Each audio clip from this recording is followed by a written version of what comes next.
Giza के pyramid 3/4 राजवंश सन 2465 से 2575 ईसा पूर्व पिरामिड गिज़ा के पास नील नदी के पश्चिमी किनारे पर एक चट्टानी प्लेटफॉर्म पर बने हैं। उत्तरी मिस्र में एंशियंट टाइम में इन्हें दुनिया के 7 अजूबों में शामिल किया गया था।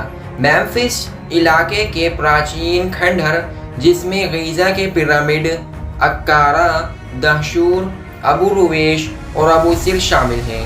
सामूहिक रूप से 1979 में यूनेस्को की वर्ल्ड हेरिटेज साइट का नाम दिया गया था। पिरामिड उन राजाओं के अनुरूप हैं जिनके लिए वो बनाए गए थे। समूह का सबसे उत्तरी और सबसे पुराना पिरामिड चौथे वंश के दूसरे राजा खुफू के लिए बनाया गया था। ये पिरामिड तीनों पिरामिड्स में सबसे बड़ा है। आधार पर प्रत्येक पक्ष की लंबाई औसतन 230 मीटर है और इसकी मूल ऊंचाई 147 मीटर है।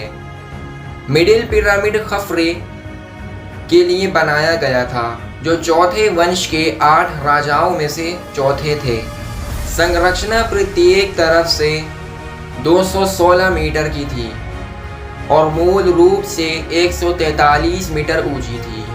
बनाया जाने वाला सबसे दक्षिणी और आखिरी पिरामिड मेनकोर का था, जो चौथे राजवंश के 5वें राजा थे और स्ट्रक्चर की पूरी ऊंचाई 66 मीटर थी।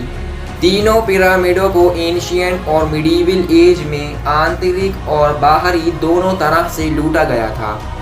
इस तरह दफन कमरों में मूल रूप से जमा किए गए कब्र के सामान गायब हैं और पिरामिड अब अपनी मूल ऊंचाई तक नहीं पहुंच पाए, क्योंकि उन्हें चिकनी सफ़ेद चूना पत्थर के बाहरी आवरणों से लगभग पूरी तरह से छीन लिया गया था। महान पिरामिड एग्जाम्पल के लिए अब सिर्फ 138 मीटर ऊंचे हैं। खाफरे की बाहरी चूना पत्थर आवरण केवल उनके सबसे ऊंचे हिस्से में बना रहता है। हर पिरामिड के पास एक मुर्दाघर मंदिर का निर्माण किया गया था, जो नील बाढ़ के मैदान के किनारे पर एक ढलान वाले रास्ते के जरिए से एक घाटी को मंदिर से जुड़ा हुआ था। पास में सहायक पिरामिड भी थे, जिनका इस्तेमाल शाही परिवार के अन्य सदस्यों की अंत्येष्टि के लिए किया जाता था। पिरामिड शायद ज़मीन पर अब तक की सबसे बड़ी एकल इमारत है। इसके एंगल 51 और 52 डिग्री पर उठते हैं और कंपास के 4 मुख्य बिंदुओं की ओर सटीक रूप से उन्मुख होती हैं। ग्रेट पिरामिड का कोर येलो कलर का है, जो चूना पत्थर के ब्लॉक से बना है। बाहरी आवरण अब लगभग पूरी तरह से चला गया है और अंदरूनी निशान महीने हल्के रंग के चूना पत्थर के हैं और आंतरिक दफन रूम ग्रेनाइट के बड़े ब्लॉकों से बना है। 5.75 मिलियन टन के इस स्ट्रक्चर को बनाने के लिए पत्थर के लगभग 2.3 मिलियन ब्लॉक काटे गए और उन्हें बोट्स के जरिए नील नदी के रास्ते इकट्ठे किए गए, जो टेक्निकल और इंजीनियरिंग ताकत की उत्कृष्टि है। अंदरूनी दीवारों के साथ साथ वो कुछ बाहरी आवरण वाले पत्थर जो अभी भी बने हुए हैं, एंशियंट मिस्र में बने किसी भी और चुनाई की तुलना में बेहतर जोड़ दिखाते हैं। ग्रेट पिरामिड का एंट्रेंस गेट ज़मीनी लेवल से लगभग 18 मीटर उत्तर की ओर है। एक ढलान वाला गलियारा पिरामिड की अंदरूनी चिनाई के माध्यम से नीचे उतरता है।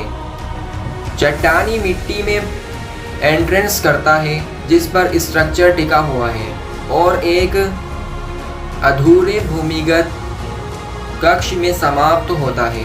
अवरोही गलियारे की शाखाओं से एक आरोही मार्ग है, जो रानी के कमरे के रूप में जाने वाले कमरे और 46 मीटर लंबी एक बड़ी तिरछी गैलरी की ओर जाता है। इस गैलरी के ऊपर के छोर पर एक लंबा और संकरा मार्ग उचित दफन कमरा तक पहुंचाता है। जिसे आमतौर पर राजा का कमरा कहा जाता था।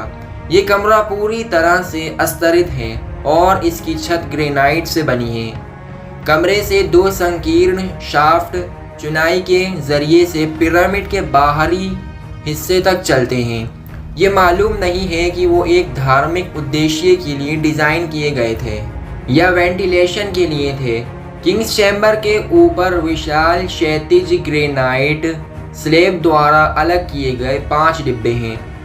इन स्लेबों का संभावित उद्देश्य चुनाई के अतिव्यापी द्रव्यमान द्वारा लगाए गए अत्यधिक जोर को मोड़कर दफन कक्ष की छत को ढाल देना था। पिरामिड कैसे बनाए गए, इस सवाल का पूरी तरह से कोई जवाब नहीं मिला है। सबसे तारीफी बात यह है कि मिस्र वासियों ने ईंट, मिट्टी और रेत के एक ढलान वाले और घेरने वाले तटबंध का इस्तेमाल किया था, जिसकी ऊंचाई और लंबाई पिरामिड के बढ़ने के साथ बढ़ गई थी। पत्थर के ब्लॉक को स्लेज, रोलर्स और लीवर के जरिए से रैंप पर चढ़ाया गया। एंशिएंट यूनानी इतिहासकार हेरोडोटस के मुताबिक ग्रेट पिरामिड को बनाने में 20 साल लगे और इसमें 1 लाख लोगों की मेहनत लगी। इस धारणा को देखते हुए ये आंकड़ा है कि ये लोग जो खेतीहर मजदूर थे सिर्फ पिरामिडों पर काम करते थे या मुख्य रूप से जब खेतों में काम करते थे, यानी जब नील नदी में बाढ़ थी। हालांकि 20वीं सदी के आखिर तक आर्कियोलॉजिस्ट को इस बात के सबूत मिले कि मौसमी आधार के बजाय एक ज़्यादा सीमित कार्यबल ने साइट पर स्थायी रूप से कब्जा कर लिया होगा। यह सुझाव दिया गया था कि सहायक कर्मियों, बेकर्स, चिकित्सक, पुजारी आदि के साथ 20,000 से कम कर्मचारी कार्य के लिए होंगे। ग्रेट पिरामिड के मगरिब में खफरे की घाटी के मंदिर के पास ग्रेट स्फिनिक्स स्थित है। चूना पत्थर से उकेरी गई स्फिनिक्स में एक आदमी की चेहरे की विशेषताएं हैं, लेकिन एक लेटे हुए शेर का जिस्म है। ये लगभग 73 मीटर लंबा और 20 मीटर चौड़ा है। 1925 में खुफू की मां रानी हेटेफेरस के स्थानांतरित दफन उपकरण से युक्त एक कब्र मिली। खुफू के रास्ते के ऊपरी छोर के पास खोजा गया था। एक गहरे पत्थर से भरे शाफ्ट के तल पर रानी का खाली सर्कोफेगस पाया गया, जो फर्नीचर से घिरा हुआ था और गहनों के लेख, उच्च कलात्मक चीजें और चौथे राजवंश के कारीगरों की टेक्नोलॉजी को साबित करते थे। 3 पिरामिडों के चारों ओर चपटी चोटी वाली अंत्येष्टि स्ट्रक्चर्स के व्यापक एरिया हैं, जिन्हें मस्तबास कहा जाता है। एक ग्रिड पैटर्न में मैनेज मस्तबास का इस्तेमाल रिश्तेदारों या राजाओं के अधिकारियों और मंत्रियों को दफनाने के लिए किया जाता था।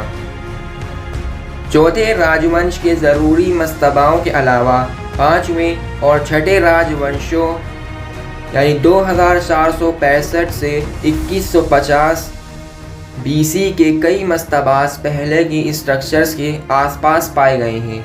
1980 के दशक के आखिर और 90 के दशक में पिरामिडों के एंट्रेंस में खुदाई से मजदूरों के जिलों का पता चला, जिसमें बेकरी, भंडारण एरिया, कार्यशालाएं और मजदूरों और कारीगरों की छोटी कब्रें शामिल थीं। मिट्टी की मुहरें कार्यशाला एरिया को चौथे राजवंश के आखिर तक की तारीख लगती है। मकबरे मामूली मिट्टी, ईंट के गुंबदों से लेकर ज़्यादा पत्थर के निशानों तक हैं। कुछ स्ट्रक्चर्स के करीब मूर्तियां पाई गईं। मकबरे की दीवारों पर पेंटिंग्स और मैन्युस्क्रिप्ट लिखी हुई हैं। Sir Williams Matthew Flinders Petrie, British archaeologist और इजिप्ट साइंटिस्ट, जिन्होंने तकनीकों और विधियों में बहुमूल्य योगदान दिया, क्षेत्र उत्खनन और एक अनुक्रम डेटिंग पद्धति का इन्वेंशन किया, जिसने एंशिएंट स्क्रिप्ट के अवशेषों से हिस्ट्री को दोबारा पुनर्निर्माण किया। दोस्तों इसी में की नॉलेजेबल वीडियोस देखने के लिए हमारे चैनल फैक्ट नॉलेज वर्ल्ड को सब्सक्राइब करें ताकि हमारे न्यू वीडियोस का नोटिफिकेशन आपको टाइम पर मिल सके। दोस्तों मिलते हैं एक और न्यू वीडियो में, तब तक के लिए बाय।